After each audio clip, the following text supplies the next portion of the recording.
Donc la présentation suivante sera faite par Artem Kim qui, travaille à l'Institut de génétique et de développement, de Rennes et donc qui va nous faire un exposé sur les variants synonymes et le biais d'usage de codons et en particulier en prenant l'exemple, cher à Rennes qui est l'oprosencéphalie et la voix sonique et choc. Je vous laisse la parole. Très bien, merci beaucoup. Donc, bonjour à tous, je m'appelle Artem Kim de l'Institut de génétique et développement de Rennes. Et aujourd'hui, je vais vous présenter notre étude récente qui a été publiée dans Brain en juillet 2020, qui concerne les variants synonymes et le biais d'usage de codons et l'impact de ces variants sur le gène Sonic Hedgehog dans l'holoprosencéphalie. Donc, l'holoprosencéphalie, ou HPE, est une pathologie complexe du développement cérébral, caractérisée par une séparation absente ou incomplète des hémisphères cérébraux. Donc, cette maladie est caractérisée par un large spectre clinique. Donc, en fonction du degré de séparation des hémisphères cérébraux, on peut distinguer plusieurs formes anatomiques de cette maladie, à savoir donc des HPE microformes, des HPE lobaires, sémilobaires et allobaires. Donc, à savoir, l'HPE allobaire est la forme la plus sévère de la maladie, qui correspond donc à une absence complète de séparation des hémisphères et des phénotypes faciaux très sévères comme la cyclopie ou le proboscis. Donc, cette maladie est également caractérisée par un rendement diagnostique très faible, autour de 25%, ce qui rend le conseil génétique extrêmement difficile.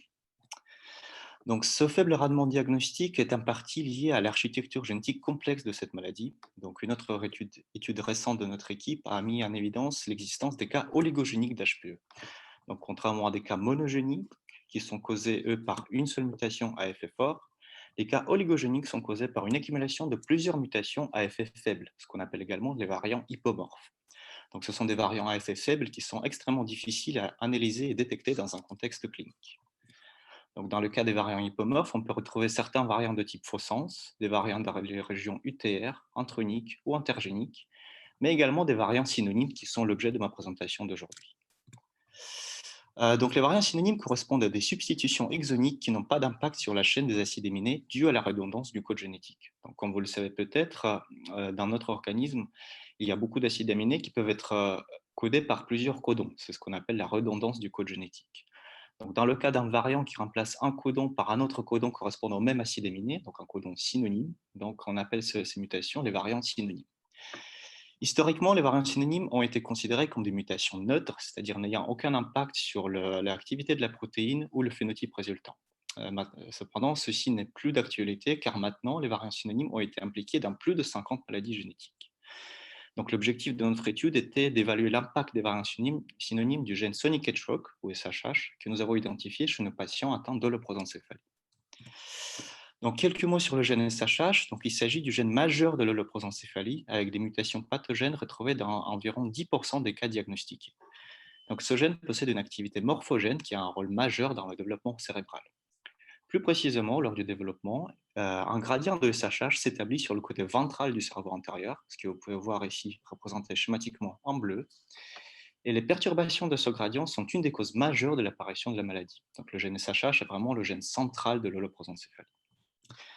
Donc, dans cette étude, nous avons analysé les données de séquençage de 931 patients atteints d'HPE, donc les données issues soit du panel, soit de l'exome, et identifié 8 variants synonymes dans 21 patients sur 931 analysés. Donc ici à gauche, vous pouvez voir la représentation schématique de ces variants identifiés en bleu, avec leur position dans le gène et le nombre d'occurrences trouvées pour chaque variant. Nous avons pu montrer que cette proportion de 21 patients sur 931 est significativement plus élevée par rapport à ce qu'on observe en population générale. Donc l'analyse de cohortes Gnomadé, mais également de cohortes FREX et JONL a montré qu'il existe un enrichissement significatif des variants synonymes du gène SHH dans les patients atteints d'HPE par rapport à ces trois populations de contrôle. Donc ces résultats suggèrent que ces variants synonymes peuvent avoir un impact dans la maladie. C'est ici où les choses se compliquent, car les variants synonymes peuvent avoir plusieurs impacts possibles à travers des différents mécanismes. Les variants synonymes peuvent affecter l'épissage du gène, le repliement de l'ARN messager, la régulation par des micro-ARN, mais également avoir un impact sur la traduction à travers le biais d'usage de codons. Donc, nous avons d'abord étudié l'impact des variants synonymes identifiés sur l'épissage, en faisant d'abord une analyse in silico par de différents algorithmes de prédiction. Donc, comme vous pouvez voir ici, les variants synonymes identifiés, donc qui sont représentés ici par des points bleus, ont été prédits comme ayant aucun impact sur l'épissage du gène par les différents algorithmes. Donc, en comparaison pour les prédictions pour un contrôle positif représenté ici par un point violet. Donc, a priori, pas d'impact sur l'épissage des variants synonymes identifiés, mais sachant que parmi ces 8 variants, il y en avait 2 qui étaient situés proche des jonctions intron-exon, donc proche des sites canoniques d'épissage. Nous avons également étudié leur impact in vitro par un modèle de mini-gène. Donc, comme vous pouvez voir ici, les bandes correspondant à ces deux variants synonymes étudiées n'ont aucune différence avec la bande correspondant à la condition wild type, à la condition sauvage, alors que le contrôle positif, lui, montre un effet. Donc, ces résultats indiquent que les variants synonymes identifiés n'ont pas d'impact sur l'épissage du gène SHH. Nous avons ensuite étudié leur impact sur le repliement de l'ARN messager en faisant une analyse in silico. Une analyse in silico par le outil mFold. Donc, cet outil permet donc de... Excusez-moi, j'ai un petit problème technique.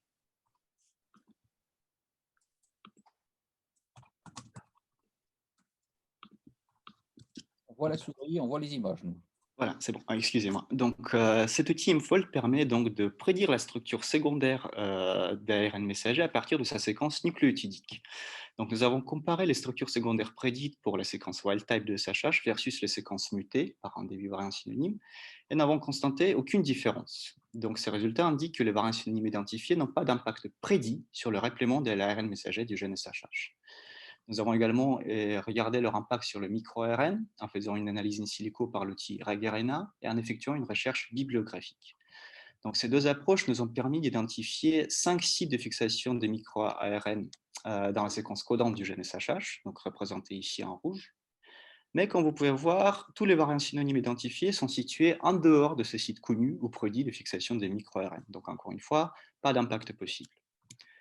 Donc, pas d'impact sur l'épissage du gène, pas d'impact sur le repliement de l'ARN messager, pas d'impact sur la régulation par les micro-ARN.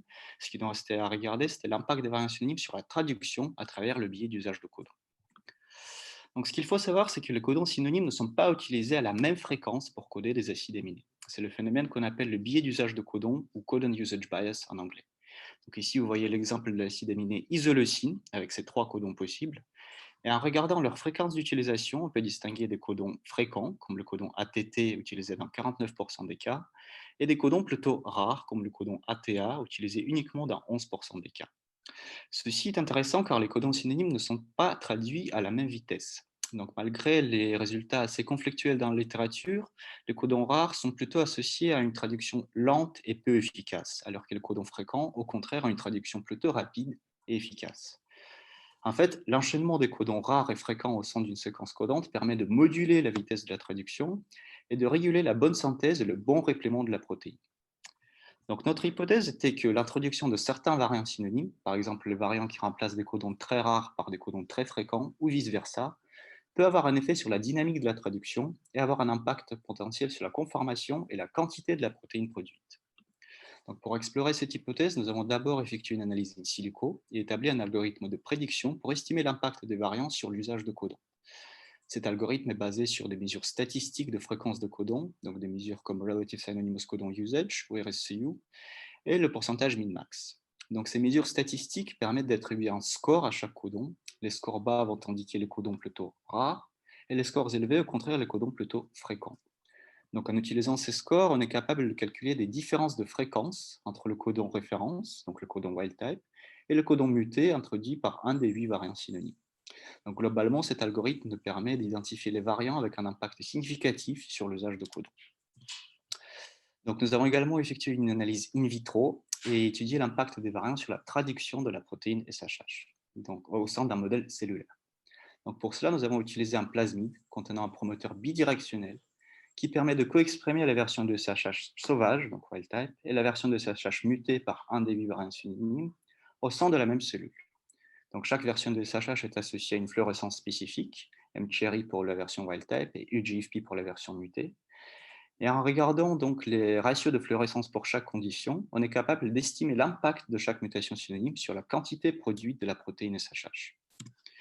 Donc, l'analyse in silico a indiqué que parmi les 8 variants synonymes du gène SHH identifiés, 5 variants ont un impact significatif sur l'usage de codons. Donc, 5 variants synonymes sur 8 remplacent un codon très rare par un codon très fréquent ou vice-versa.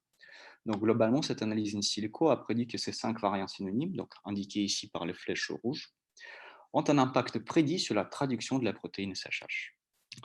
Donc, ces prédictions in silico ont par la suite été confirmées par notre analyse in vitro. Donc ici, vous pouvez voir donc les résultats de nos expériences où chaque point va représenter une cellule analysée, issue soit de la condition wild type en rouge, soit d'une condition mutée, donc pour un des 8 variants synonymes en bleu.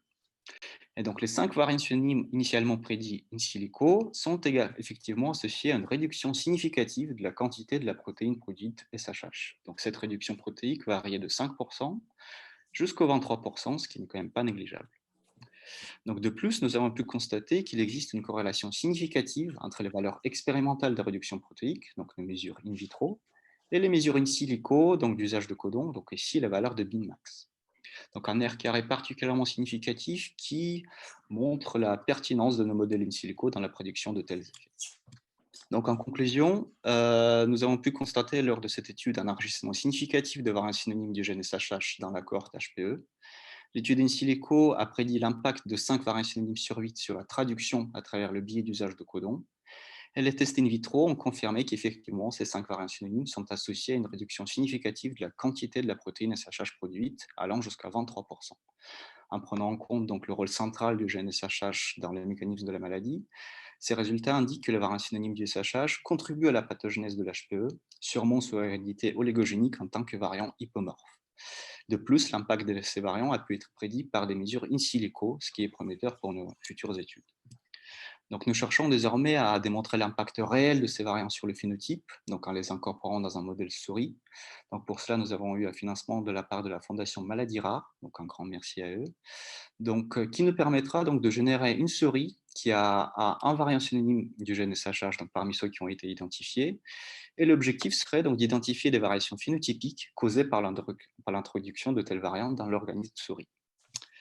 Donc, je vais remercier mon équipe génétique des pathologies liées au développement de l'IGDR, ainsi que tous nos sponsors et nos Oui, collaborateurs. Et merci à vous pour votre attention.